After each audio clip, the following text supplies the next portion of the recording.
मित्रों नमस्कार। मैं हूँ पंडित मार्कंडे दुबे, बोकारो स्टील सिटी झारखंड से। आज हम पुनः एक बार प्रधानमंत्री श्री नरेंद्र मोदी जी के कुंडली के हिसाब से यह विषय चर्चा करेंगे। इस विषय पर चर्चा शुरू करेंगे कि क्या उनके जन्म कुंडली के ग्रहों के आधार पर वर्तमान समय में जो कोविड-19 का इफेक्ट है, पड़ोसी देशों का जो अतिक्रम वाला सिलसिला है, उग्रवादियों का जो षड्यंत्र है, विरोधियों का जो दुष्प्रचार है, इन सब पर प्रधानमंत्री नरेंद्र मोदी जी विजय ले पाएंगे, विरोधियों को परास्त कर पाएंगे, पड़ोसी देशों को शांत कर पाएंगे, कोविड-19 पर सफल हो पाएंगे। इन्हीं बिंदुओं पर चर्चा करेंगे, इसी पर जानकारी देंगे। लेकिन इसके पहले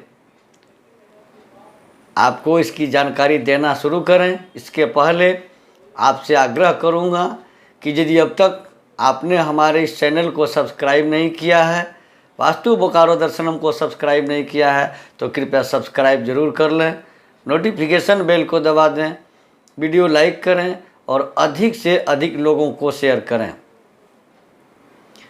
मित्रों, प्रधानमंत्री श्री नरेंद्र मोदी जी की जन्म कुंडली वृश्चिक लग्न की और वृश्चिक राशि की है। वर्तमान समय में चंद्रमा के महादशा में शुक्र का अंतरदशा मई 2021 तक रहेगा। शुक्र सप्तमेश और व्ययेश दो मारक भावों के स्वामी, किंतु सप्तम से चतुर्थ केंद्र में शनि के साथ विराजमान है और चंद्रमा से दशम भाव में विराजमान है। ऐसा मोदी जी के जन्म कुंडली में ग्रह ही ऐसे हैं कि इन्हें अपवाद और अपशब्द सुनने को मजबूर करते हैं। लेकिन लग्नेश मंगल षष्ठेश भी हैं और षष्ठेश अपने स्थान से अष्टम स्थान में बैठे हुए हैं। यह स्पष्ट है कि जिस भाव का स्वामी अपने भाव से छठे या आठवें हो जाता है तो वह कमज़ोर हो जाता है, मृत प्राय हो जाता है। ऐसी स्थिति में मंगल षष्ठेश अपने स्थान से अष्टम हो गया है, अर्थात इनके जो भी शत्रु होंगे उनका समन स्वतः हो जाएगा। चंद्रमा के साथ हैं, मंगल नीच के चंद्रमा के साथ हैं, तो नीच के चंद्रमा के साथ मंगल का युक्ति शांत तरीके से दुश्मन का सफाया हो जाएगा। विरोधी पार्टियां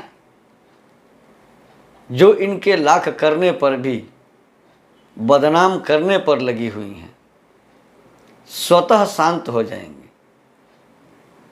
चूँकि वर्तमान में गोचरीय स्थिति यह है कि तृतीय भाव में शनि देव स्वराशि में गोचर कर रहे हैं और वक्री अवस्था में है। जब कोई ग्रह वक्री अवस्था में होता है तो काफ़ी प्रभावशाली हो जाता है, उसके कार्य करने की क्षमता 3 गुनी बढ़ जाती है। और पापग्रह तीसरे भाव में और अधिक बलशाली हो जाते हैं, काफ़ी सहयोग मिलता है, सहायता मिलता है। तृतीय भाव स्थित शनि नवम भाव पर दृष्टि दिए हुए हैं।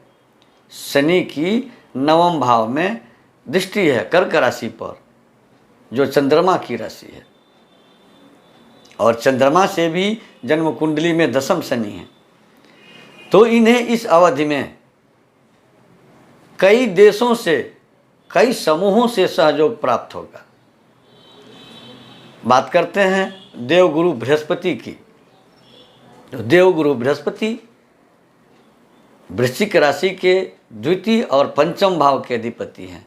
अभी वर्तमान में तृतीय भाव में नीच राशि में शनि के साथ गोचर कर रहे हैं। 30 जून को गुरु की वापसी स्वराशि धनु में हो जाएगी। वहाँ से इनके कुटुंबीजन, इनके अपने पार्टी के लोग, पड़ोसी देश के लोग स्वतः सहायता करने को तैयार होने लगेंगे और तैयार हो जाएंगे। राहु और केतु की बात करें तो केतु द्वितीय भाव में है और राहु अष्टम भाव में है। अष्टम भाव का राहु गुप्त युक्ति षड्यंत्र करवाता है।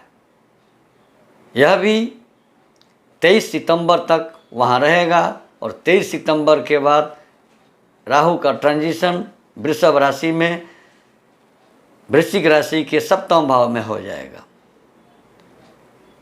राहु और केतु किसी भी राशि में जाने के 3 महीने पहले अगले राशि का फलाफल देना शुरू कर देते हैं।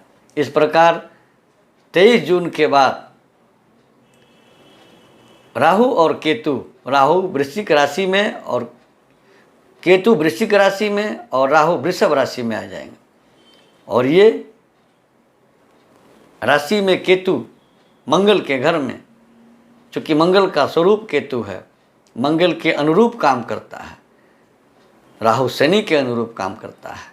तो जैसे ही केतु का वृश्चिक राशि में आगमन होगा, यह सहयोग करना शुरू कर देगा।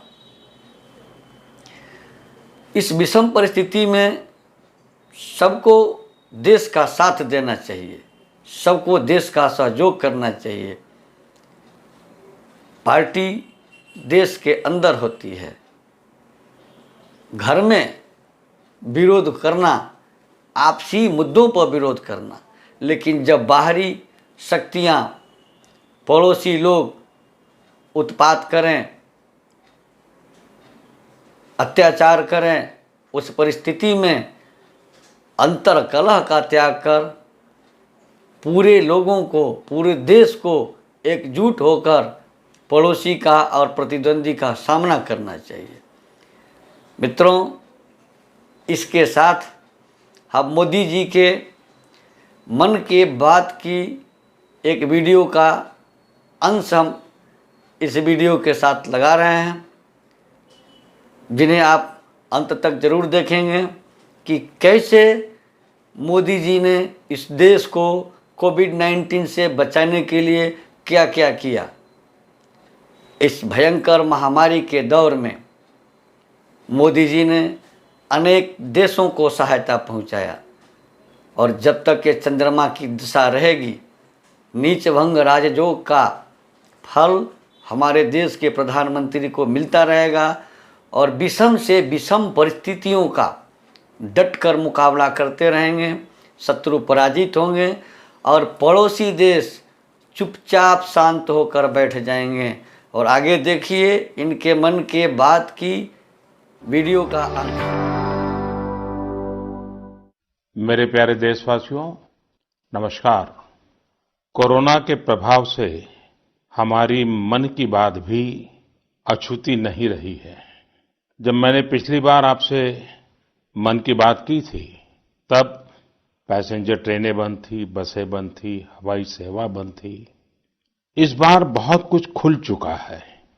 श्रमिक स्पेशल ट्रेनें चल रही हैं, अन्य स्पेशल ट्रेनें भी शुरू हो गई हैं। तमाम सावधानियों के साथ हवाई जहाज उड़ने लगे हैं। धीरे धीरे उद्योग भी चलना शुरू हुआ है, यानी अर्थव्यवस्था का एक बड़ा हिस्सा अब चल पड़ा है, खुल गया है। ऐसे में हमें और ज्यादा सतर्क रहने की आवश्यकता है।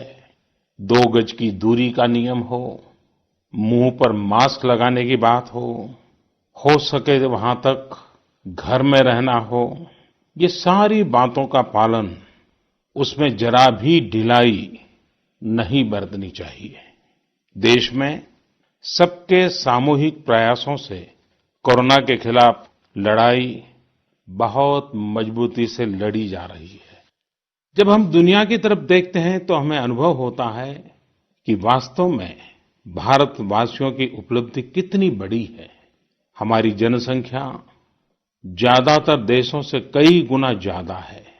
हमारे देश में चुनौतियां भी भिन्न प्रकार की हैं, लेकिन फिर भी हमारे देश में कोरोना उतनी तेजी से नहीं फैल पाया जितना दुनिया के अन्य देशों में फैला। कोरोना से होने वाली मृत्यु दर भी हमारे देश में काफी कम है। जो नुकसान हुआ है उसका दुख हम सबको है, लेकिन जो कुछ भी हम बचा पाए हैं वो निश्चित तौर पर देश की सामूहिक संकल्प शक्ति का ही परिणाम है। इतने बड़े देश में हर एक देशवासी ने खुद इस लड़ाई को लड़ने की ठानी है। ये पूरी मुहिम पीपल ड्रिवन है। साथियों, देशवासियों की संकल्प शक्ति के साथ एक और शक्ति इस लड़ाई में हमारी सबसे बड़ी ताकत है, वो है देशवासियों की सेवा शक्ति। वास्तव में इस महामारी के समय हम भारतवासियों ने ये दिखा दिया है कि सेवा और त्याग का हमारा विचार केवल हमारा आदर्श नहीं है, बल्कि भारत की जीवन पद्धति है। और हमारे यहाँ तो कहा गया है, सेवा परमो धर्मः। सेवा स्वयं में सुख है, सेवा में ही संतोष है। आपने देखा होगा कि दूसरों की सेवा में लगे व्यक्ति के जीवन में कोई डिप्रेशन या तनाव कभी नहीं दिखता। उसके जीवन में, जीवन को लेकर उसके नजरिए में भरपूर आत्मविश्वास, सकारात्मकता और जीवंतता प्रतिपल नजर आती है। साथियों, हमारे डॉक्टर्स, नर्सिंग स्टाफ, सफाई कर्मी, पुलिसकर्मी, मीडिया के साथी, ये सब जो सेवा कर रहे हैं उसकी चर्चा मैंने कई बार की है। मन की बात में भी मैंने उसका जिक्र किया है। सेवा में अपना सब कुछ समर्पित कर देने वाले लोगों की संख्या अनगिनत है। ऐसे ही एक सज्जन है तमिलनाडु के सी मोहन। सी मोहन जी मदुरै में एक सैलून चलाते हैं। अपनी मेहनत की कमाई से इन्होंने